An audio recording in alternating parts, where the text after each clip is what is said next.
Salut! Aujourd'hui, on va parler de comment Donald Trump a empoisonné son peuple pendant 4 ans et comment il continue à l'heure actuelle à avoir un impact néfaste sur l'intellect de nos amis états-uniens.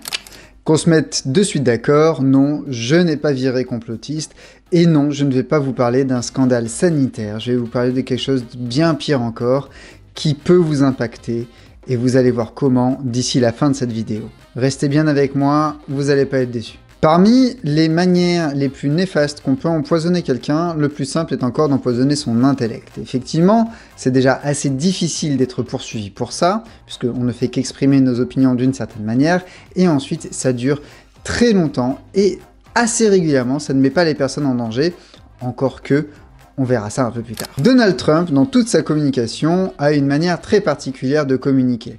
On est tous d'accord là-dessus. Quand il commence à dire à certains journalistes qu'ils sont des fake news, comme c'est le cas dans cette vidéo, on est clairement dans la grosse déconne et dans une communication très particulière. Ça, il n'y a pas de problème, admettons-le.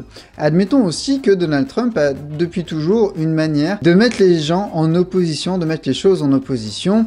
D'un côté eux, de l'autre nous, ceux qui veulent que l'Amérique redevienne great again et ceux qui ne le veulent pas et qui n'ont aucune ambition et qui sont des vendus. Peu importe, c'est pas ça la question. Enfin, encore que si, c'est ça la question, mais pas ce point-là particulier. Le point particulier qui nous intéresse, c'est que Donald Trump a empoisonné l'esprit des Américains d'une manière très simple, en empoisonnant le puits. Alors qu'est-ce que c'est empoisonner le puits? Empoisonner le puits, c'est une méthode de rhétorique qui est très connue, qui consiste à flinguer d'emblée le terrain de l'adversaire en empoisonnant le puits. C'est une méthode de guerre qui était faite au Moyen-Âge, hein, clairement, on jetait un cadavre, n'importe quoi dans un puits, ça empoisonne le puits, ça empêchait les gens de vivre là pendant très longtemps. C'est exactement ce que fait Donald Trump. Et si vous ne me croyez pas, écoutez comment il qualifie ses adversaires politiques. As I say, crooked Hillary.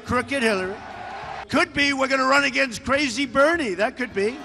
Crooked Hillary, pour Hillary Clinton, Slow Joe, pour Joe Biden, Crazy Bernie pour Bernie Sanders. Et là, je parle des personnes, mais il y a aussi des institutions. Donc on a Fake ABCs, qui est une chaîne, et Fake News CNN. Donc autant vous dire clairement, en mettant des adjectifs comme ça juste avant le nom d'une personne, on ne peut qu'avoir une certaine perception de ces gens-là. Quand on entend Crooked Hillary, on ne peut que considérer qu'Hillary est tordue. Quand on entend Slow Joe, on ne peut considérer que Joe Biden comme étant quelqu'un de lent, et Crazy Bernie comme étant quelqu'un de fou. Sauf qu'en fait, ça, c'est Trump qui transmet à toute une population sa vision des choses, et surtout la vision des choses qui l'arrange. Dès le début, il avait annoncé la couleur en parlant de alternative facts, donc de faits alternatifs, de réalités alternatives. Et il n'a pas menti, pendant 4 ans, les États-Unis n'ont mangé que ça.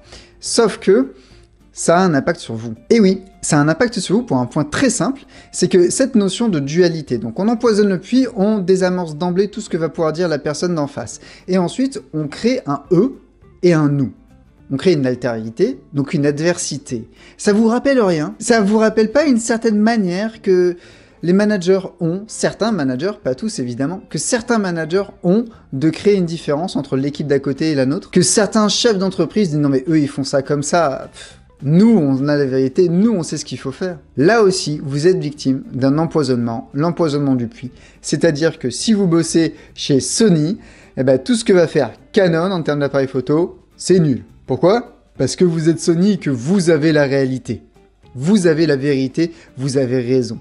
Et ça marche aussi dans les startups, ça marche aussi dans n'importe quelle entreprise. Il y a toujours quelqu'un qui va créer cette dualité entre eux et nous, et qui du coup va chercher à empoisonner le puits en disant « Non mais attends, ce devis, il vient d'un tel. » Et du coup, il est pas sérieux. Le truc, c'est que le management par la cohésion, c'est bien. Créer une cohésion, une communauté de personnes autour d'un but, d'un savoir-faire, d'une manière de faire, c'est excellent, et c'est comme ça qu'on crée du lien au sein d'une équipe. Sauf que là, on ne fait pas ça.